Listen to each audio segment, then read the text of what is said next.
আজকে আমার গন্তব্য বেসিক্যালি ৪টা, কিন্তু বেশ কিছু অসঙ্গতি দেখা যাচ্ছে। ভয় পেয়ে গিয়েছিলাম যে এখানে তো বোধহয় বিদেশি পেয়ে রিক্সাওয়ালা আমাকে নিয়ে আসলো, বৃষ্টি গিয়ে একটা ঢোকার রাস্তা আছে। এই কথাটা দেওয়ার নিশ্চয়ই কোনো অর্থ আছে। মোটরসাইকেল প্রবেশ নিষেধ, উপরে ওঠার রাস্তাটা যথেষ্ট। সালামু আলাইকুম অ্যান্ড শুভ সকাল হাতিবান্ধা থেকে। আজকে আমার গন্তব্য বেসিক্যালি ৪টা, দেখা যাক কয়টা কভার করতে পারি।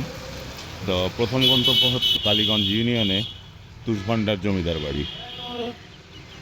এরপরে কাকিনা জমিদার বাড়ি দেখার ইচ্ছা আছে, নিদারিয়া মসজিদ দেখার ইচ্ছা আছে, আর সাহাবি মসজিদ দেখার ইচ্ছা আছে। টোটাল ট্যুর প্ল্যানটা আমাকে যে করে দিয়েছিল সে একটু উল্টাপাল্টা করে ফেলেছিল। তো এরপরে লোকাল মানুষজনের সাথে কথা বলে ট্যুর প্ল্যানটা নতুন করে সাজিয়েছি, কিন্তু বেশ কিছু অসঙ্গতি দেখা যাচ্ছে। আজকে টোটালটা লোকালই ঘোরার ইচ্ছা আছে। তো লোকাল আমরা যাই এখান থেকে, যে মেডিকেল মোড় আছে, মেডিকেল মোড় থেকে লোকাল একটা সিএনজি নিয়ে প্রথমে যাব কালীগঞ্জে যে তুষভান্ডার জমিদার বাড়ির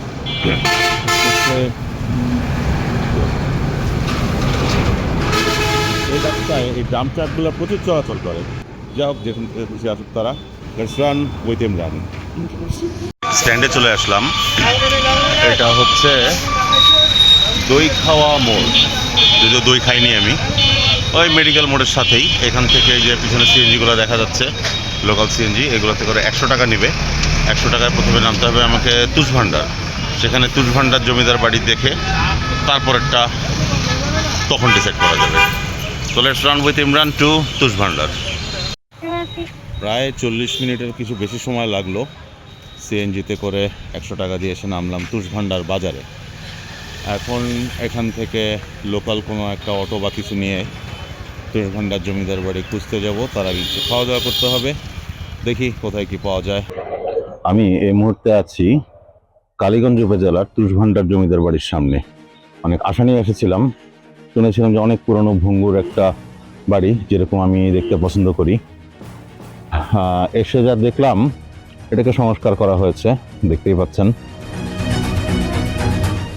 তো এই তুষভান্ডার জমিদার বাড়ি সংস্কার করা হয়েছে, নতুন গেট লাগানো হয়েছে।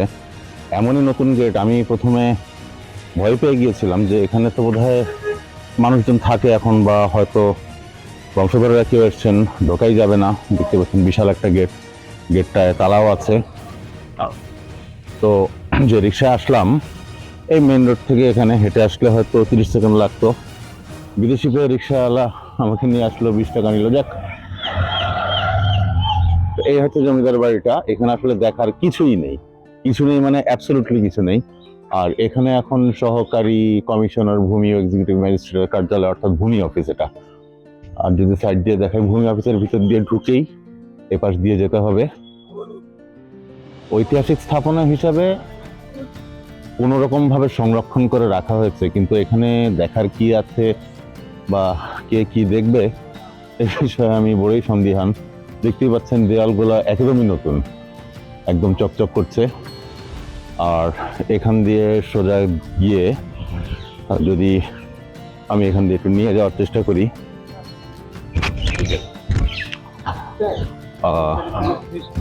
উপজেলা ভূমি অফিস এখানে। এদিকে আরো কি কি জানি আছে। এখান থেকে একটা ঢোকার রাস্তা আছে, একেবারে ঢোকা যায় না তা না। And it is open for all. Gate দেখে মনে করেছিলাম আমার টিকিট লাগবে বা কিছু, তাতে আমার আপত্তি ছিল না। এটা হচ্ছে বাড়ির পেছন দিক। জমিদার বাড়ির চমৎকার একটা ইতিহাস আছে, সেটা আমি আপনাদেরকে জানাচ্ছি কিছুক্ষণের ভিতরেই। আগে চলুন দেখি এখানে কি আছে। তো এদিক দিয়ে ঢুকে এটুকুই এখন বাকি আছে, আর কিছুই নেই। যদি একটু সামনের দিকে যাই, এই হচ্ছে জমিদার বাড়ির চত্বর।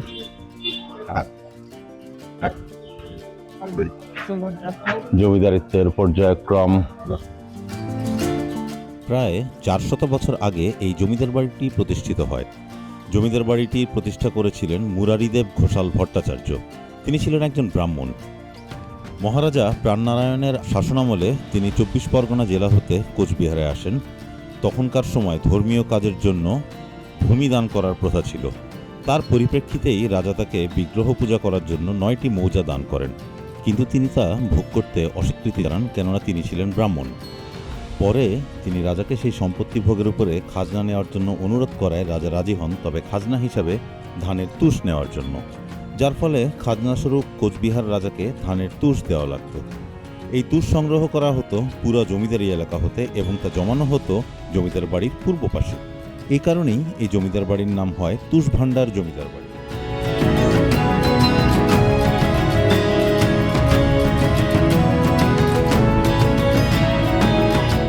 এই আকামটা নিশ্চয়ই কেউ একজন করেছিল, তাই বোধহয় মোটরসাইকেল প্রবেশ নিষেধ বোর্ডটা এখানে একেবারে গেটের সামনে লাগানো আছে। অনেকবার সংস্কার করা হয়েছে, এটা দেখতেই পাচ্ছেন। উপরে ধসে পড়া ছাদে এখন টিন দিয়ে ছাউনি দেওয়া হয়েছে। হ্যাঁ, দোতলার ভেঙে পড়া ফ্লোরটা ওই অবস্থায় আছে। আর যদি ঘরগুলোর অবস্থা দেখি, এখানে এই জমিদার বাড়িটি যে থানায় অবস্থিত, অর্থাৎ কালীগঞ্জ থানায়, এই কালীগঞ্জ থানাটির নামকরণ করা হয়েছে এই জমিদার বংশের এক জমিদারের নামে। তিনি ছিলেন জমিদার কালীপ্রসাদ রায়চৌধুরী। এখানে একটা থাম ছিল, থামটি ভেঙে পড়ে গেছে, ঘরগুলো ভেঙে পড়েছে। 1634 সালে প্রতিষ্ঠার পরে এই জমিদার বাড়িটি প্রায় 400 বছর এই তুষভান্ডার জমিদার বাড়ি হিসেবে ছিল। এরপরে এই জমিদারের সমাপ্তি ঘটে জমিদার গিরীন্দ্রমোহন রায়চৌধুরীর মৃত্যুর পর 1935 সালে।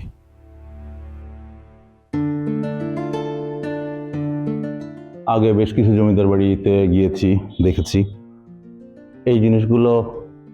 এগুলোকে বেসিক্যালি বলা হয় কুলুঙ্গি। এখানে আলো জ্বলতো বা শোকেস হিসাবে ব্যবহার হতো। যদি উপরটা একটু দেখানোর চেষ্টা করি, এখানেও টিনের চাল।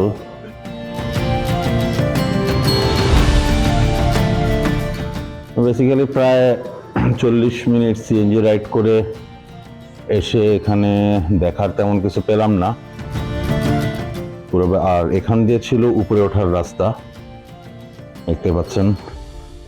উপরে ওঠার রাস্তাটা যথেষ্ট বিপজ্জনক এবং ভীতিকর, এবং যাওয়ার কোনো অবস্থা নেই। এই যে এখানে আসার পরে এই সব ভেঙে ভেঙে পড়েছে, আর উপরে উঠে যাবই বা কোথায়? এই হচ্ছে তাই রাস্তা।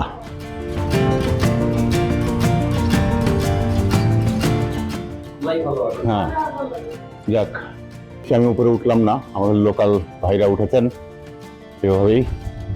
তো দেখতে পাচ্ছেন অবস্থা।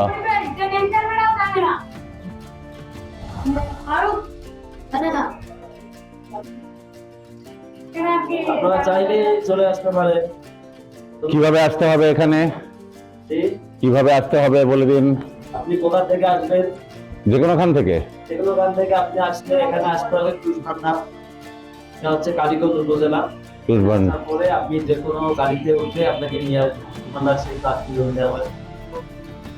ঠিক আছে, ধন্যবাদ সবাইকে। আবার দেখা হচ্ছে অন্য কোথাও। Stay with run with Imran.